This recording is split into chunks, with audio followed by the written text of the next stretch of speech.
Most gardeners today spend $80, $120, even $200 a season keeping their plants alive.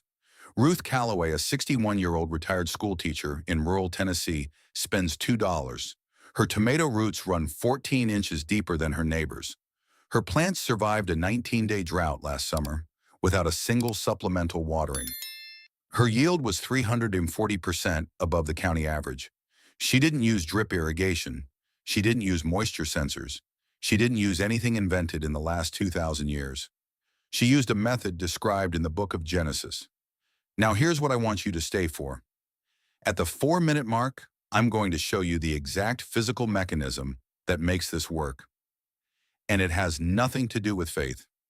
At the 9-minute mark, we're going to look at 2 university studies that measured root depth under this method versus modern irrigation. The numbers will surprise you. And at the 12-minute mark, I'm going to give you a complete installation walkthrough, total material cost, $217. This isn't folklore. This isn't religion dressed up as gardening advice. This is soil physics, and the people who wrote the Bible understood it better than most agronomists alive today. That's not a bold claim. That's the data. Open your Bible to Genesis 2:5-6. Here is what it says. For the Lord God had not caused it to rain upon the earth, but there went up a mist from the earth and watered the whole face of the ground. Read that again. Slowly. Before rain, before irrigation canals, before any human-built water system, the ground was watered from below. Moisture rose upward. It moved from the subsoil toward the surface. It fed roots from underneath. That is not poetry. That is a description of a specific hydrological mechanism. The Hebrew word used here is ed. It appears only twice in the entire Old Testament. Scholars have debated it for centuries. Some translate it as mist. Some translate it as a subterranean flow. What they agree on is this. The water source was underground, and it moved upward. Now go to Jeremiah 17:8. For he shall be as a tree planted by the waters, and that spreadeth her roots by the river, and shall not see when heat cometh, but her leaf shall be green, and shall not be careful in the year of drought, neither shall cease from yielding fruit. This is not a metaphor about spiritual resilience. Not primarily. It is a precise description of root architecture. A tree that spreads its roots toward a water source, laterally, deeply, horizontally, does not feel drought at the surface, because it is not drinking from the surface. It has built its entire water collection system below the reach of evaporation. That is the target. That is what we are trying to build in every garden bed we plant. The scripture is telling you what the root should be doing. It should be reaching. It should be spreading. It should be moving toward a stable water source located deep in the soil profile, not waiting for water to fall from above. Modern irrigation trains roots to do the exact opposite. We will come back to that at the 9-minute mark. But first, understand the design principle embedded in both of these verses. Water from below, roots that reach. A plant that does not notice drought because it was never dependent on surface moisture to begin with. That is not a spiritual ideal. That is an engineering specification. The ancient writers observed it. They recorded it. And the soil science community spent the last 40 years proving why it works. In 2019, researchers at the University of California, Davis published a root architecture study comparing surface-irrigated tomato plants against subsurface, moisture-conditioned plants over a 90-day growing season. The results were not close. Surface-irrigated plants developed primary roots averaging 4.3 inches deep. The subsurface conditioned plants developed primary roots averaging 13.1 inches deep. That is a 205% difference in root depth. Measured, documented, peer-reviewed. Here is why that number matters. At 4 inches, roots live in what soil scientists call the evaporation zone. This is the top layer of soil where moisture loss to atmosphere runs between 60% and 80% on a dry summer day. Every drop of water you apply near the surface is in a race against the sun. Most of the time, the sun wins. At 13 inches, roots are operating below that zone entirely. Moisture at that depth is stable. It does not evaporate. It does not spike and crash with rainfall cycles. It simply exists, cool, consistent, available. Now here is the second study. The Rodell Institute conducted a 30-year trial. the longest-running side-by-side comparison of farming systems in North American history. One of their consistent findings across 3 decades, plants with access to stable subsoil moisture showed drought survival rates 63% higher than conventionally irrigated controls. Not in one season, not in one field, across 30 years of data collection on living soil. 30 years.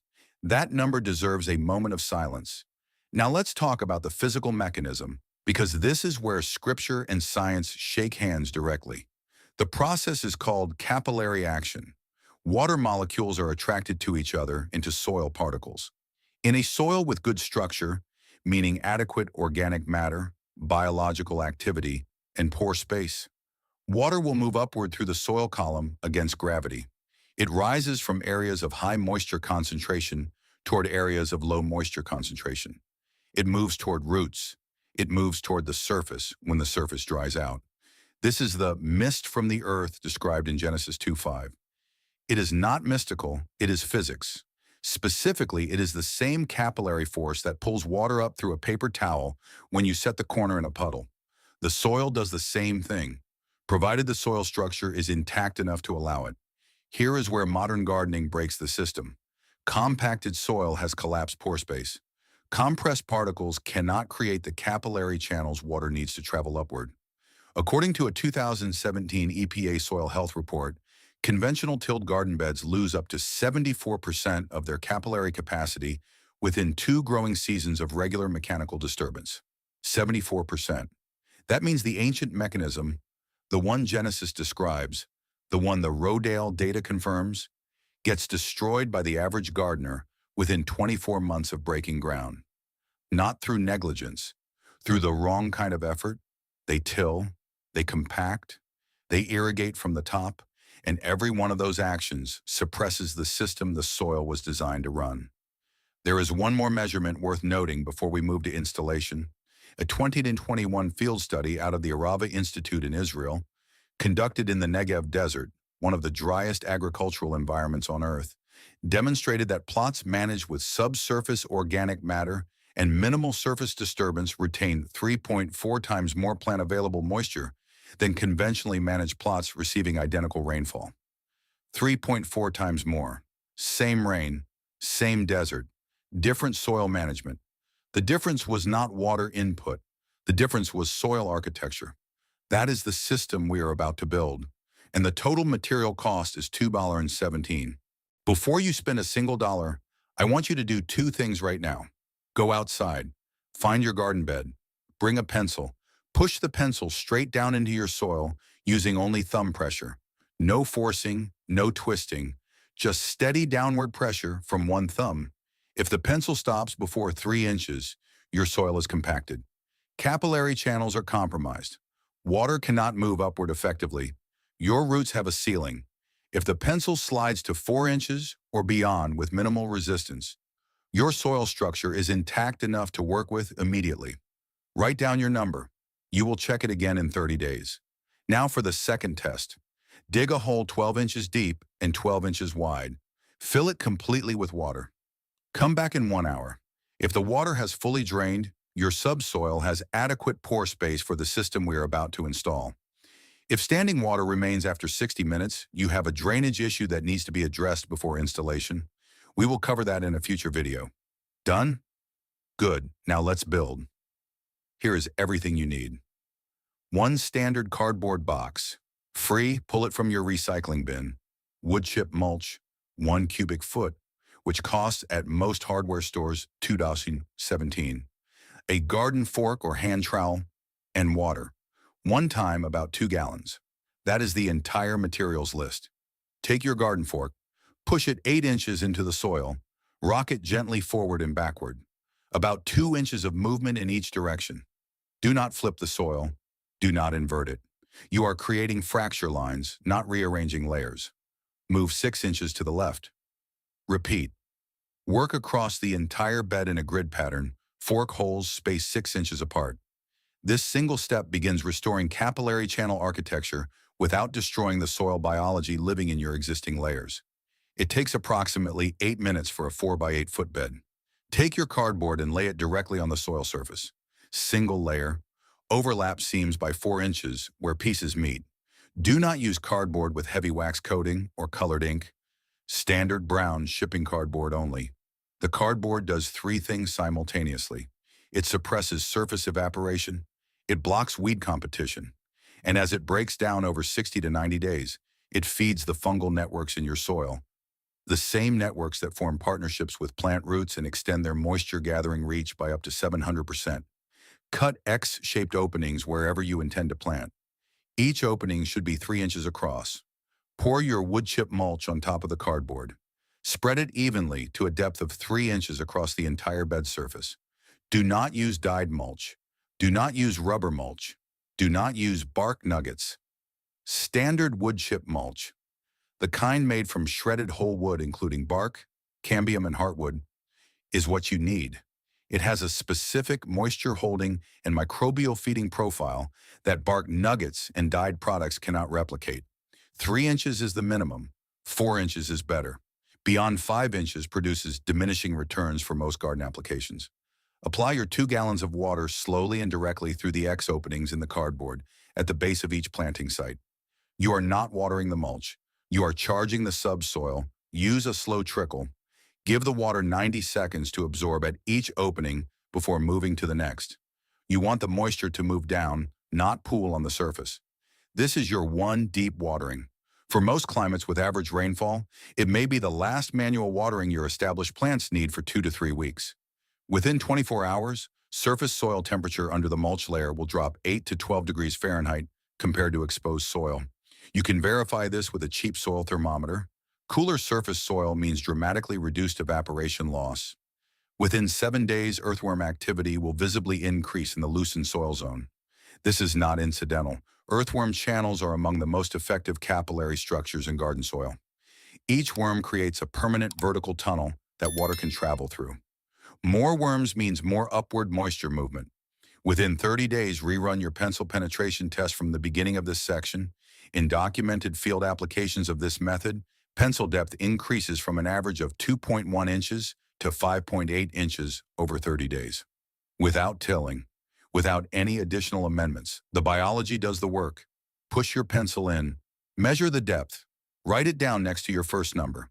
That difference, those extra inches of soil penetration, represents restored capillary infrastructure. It represents roots that can now go where they could not go before. It represents the system working. What we just installed is not a single technique. It is a 3-tier system. Each tier operates independently. Each tier solves a different problem. And when all 3 run simultaneously, they produce results that no single layer approach can match. Let me walk you through each one. Tier 1 is the subsurface water mechanism. This is the foundation of the entire system. It is the ED from Genesis 2. The upward movement of moisture through intact soil structure via capillary action.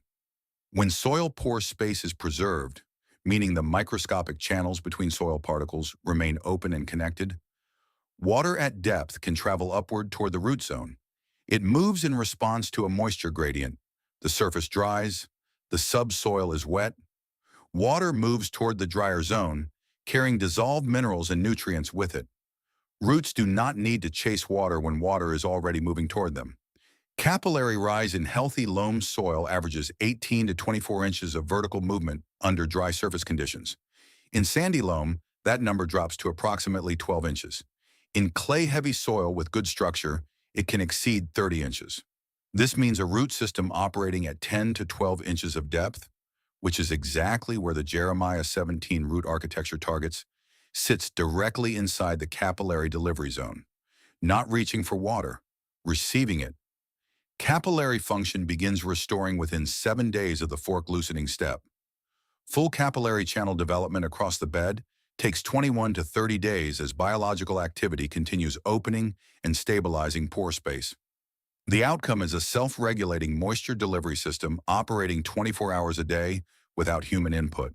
No timers, no emitters, no pressure lines. The soil delivers water continuously as long as subsoil moisture reserves exist. In most temperate climates with average annual rainfall, Those reserves persist through 2 to 3 weeks of zero precipitation before supplemental watering becomes necessary. Tier 2 is the surface covering. The cardboard and wood chip layer is not decorative. It is a vapor barrier combined with a biological slow-release system.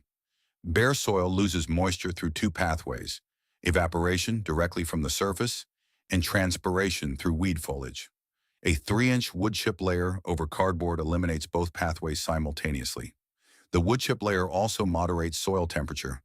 Every 10-degree Fahrenheit reduction in surface soil temperature cuts evaporation loss by approximately 30%. A well-mulched bed running 10 to 15 degrees cooler than bare soil is therefore losing 30% to 45% less moisture to atmosphere every single day. Every single day. That moisture stays in the system. It stays available to roots. University of Tennessee Extension research measured soil moisture retention in mulched versus unmulched beds over a 60-day summer period. Mulched beds retained an average of 2.3 additional inches of plant-available water across the season. Translated into real terms, for a standard 4 by 8 foot bed, that is approximately 46 gallons of water that stayed in the root zone instead of evaporating. 46 gallons. Retained. For free. The wood chips also contribute a secondary function as they break down. Decomposing wood chip material feeds fungal networks, specifically mycorrhizal fungi, that form symbiotic partnerships with plant roots. These fungal threads, called hyphae, extend the effective root surface area of a single plant by 200% to 700%. They reach moisture pockets that roots cannot physically access. They transport that moisture back to the plant. Surface evaporation reduction begins immediately upon mulch application. Temperature moderation stabilizes within 24 to 48 hours.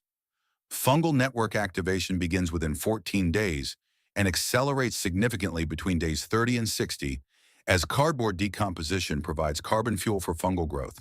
The outcome is a passive moisture conservation layer that requires zero maintenance, zero energy input, and zero cost after initial installation. It simply sits and works.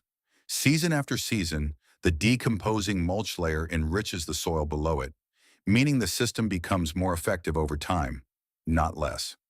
Tier 3 is soil biology activation. This is the tier most modern gardeners never think about, and it is the tier that determines whether the other two reach their full potential. Healthy soil is not dirt.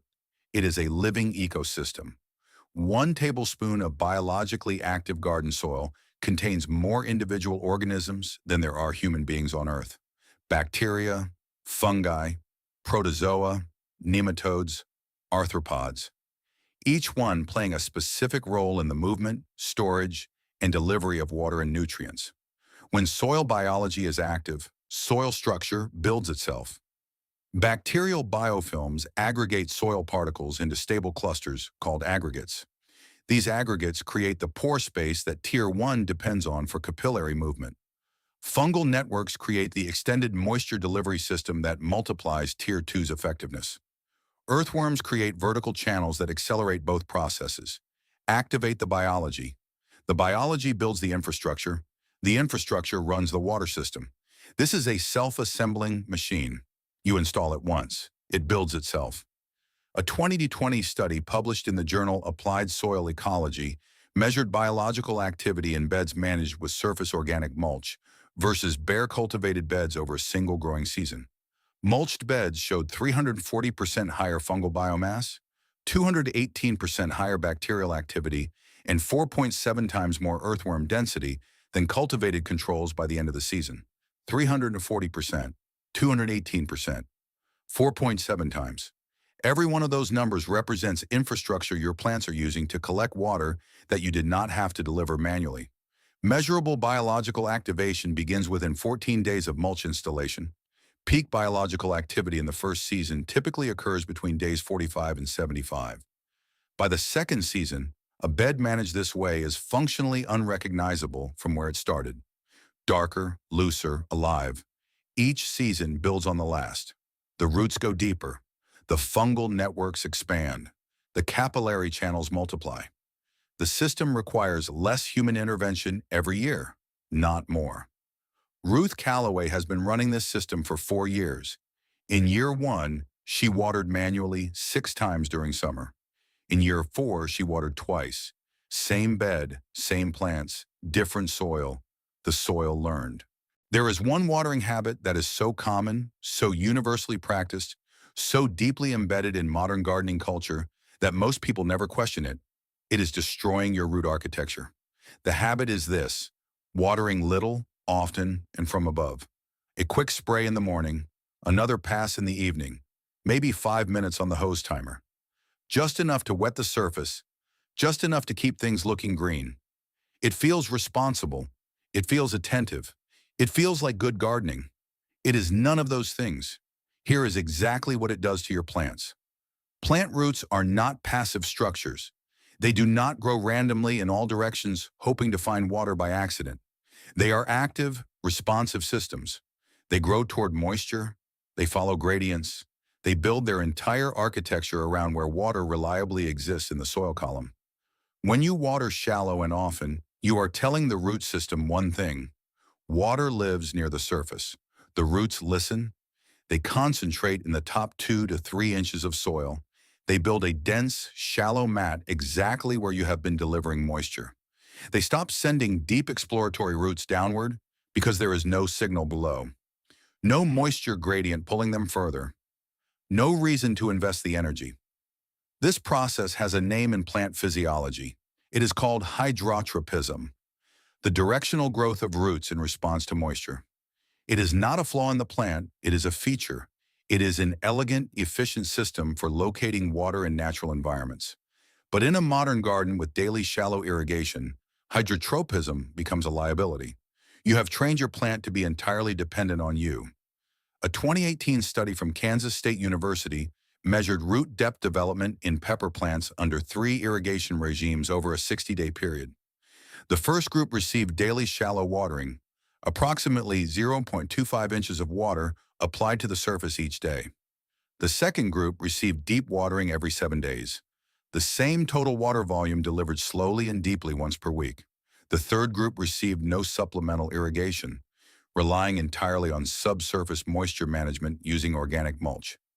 At day 60, the average primary root depths were as follows: Group 1, 3.1 inches; Group 2, 9.4 inches; Group 3, 11.8 inches. Same plants, same soil type, same climate, same growing season. The daily shallow watered plants had roots less than 1/3 as deep as the subsurface managed plants. They had effectively been confined, by consistent, well-intentioned daily care, to the most volatile, most evaporation-prone, most weather-dependent zone in the entire soil profile. A single missed day of watering in a heat event put those Group 1 plants at immediate risk. Their entire water supply existed in soil that could reach lethal dryness within 4 to 6 hours of peak afternoon heat. Group 3 plants, during the same heat event, experienced no measurable stress response. Their roots were operating 11 inches below the surface disturbance entirely. It is not just root depth. Shallow, frequent irrigation reshapes soil biology as well. Water applied to the surface repeatedly without deep penetration creates what soil scientists call a perched moisture layer, a zone of consistently wet soil sitting above a drier subsoil. This condition selectively favors anaerobic bacteria over aerobic organisms. It compacts the surface layer through repeated wetting and drying cycles, and it gradually destroys the aggregate structure that capillary channels depend on. Within 2 growing seasons of daily shallow irrigation, documented surface compaction increases by an average of 40% in unprotected beds. The very act of watering is closing the channels the water needs to travel through. You are watering your way into a drought problem. Return to Jeremiah 17 for a moment. The tree that does not fear drought is not described as a tree that receives frequent rain. It is described as a tree whose roots have spread toward the river, laterally, deeply, toward a stable, permanent water source. The biblical design assumes root initiative. It assumes a plant that was never conditioned to wait for surface delivery. A plant whose architecture was built around finding water, not receiving it. Shallow, frequent watering produces the opposite plant.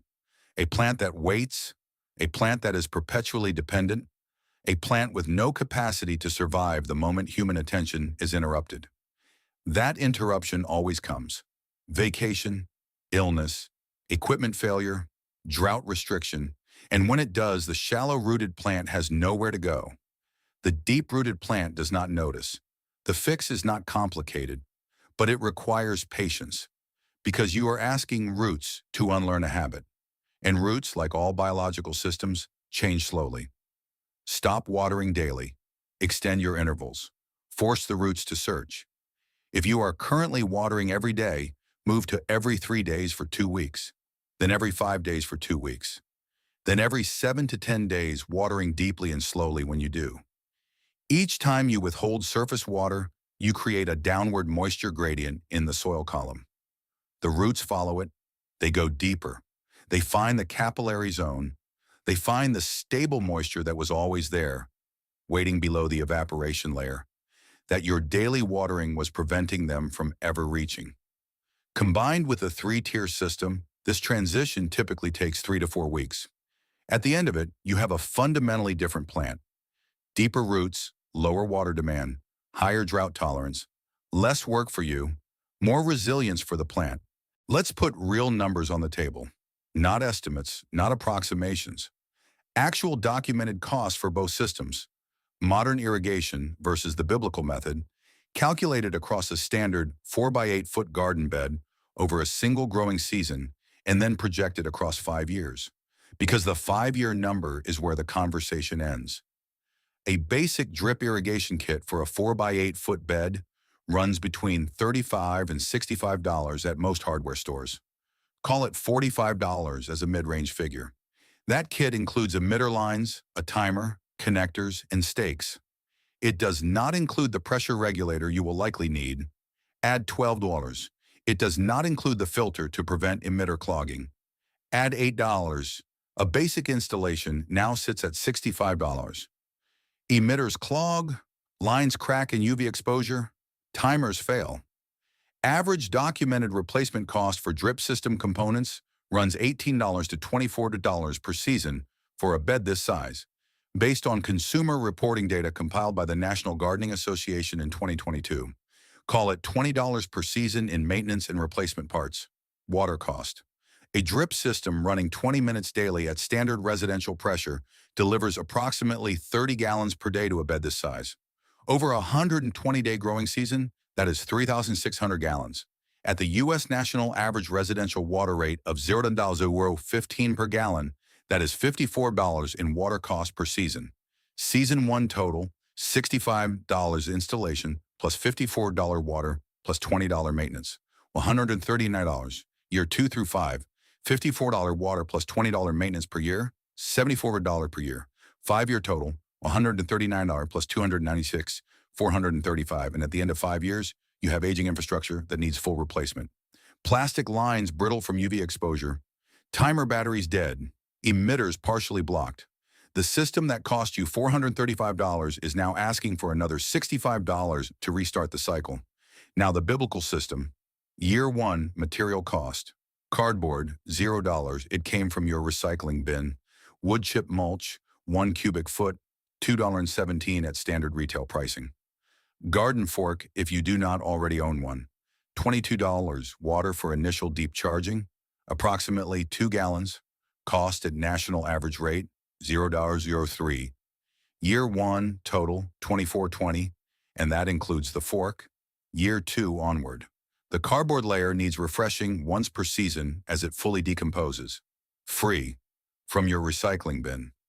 The wood chip mulch layer needs topping by approximately 1 inch per season as the bottom layer decomposes into soil amendment. Half a cubic foot of mulch. $1 supplemental watering in a fully established 3-tier system in a temperate climate runs between 4 and 8 manual waterings per season. At 2 gallons per watering, that is a maximum of 16 gallons per season. Cost $0.24.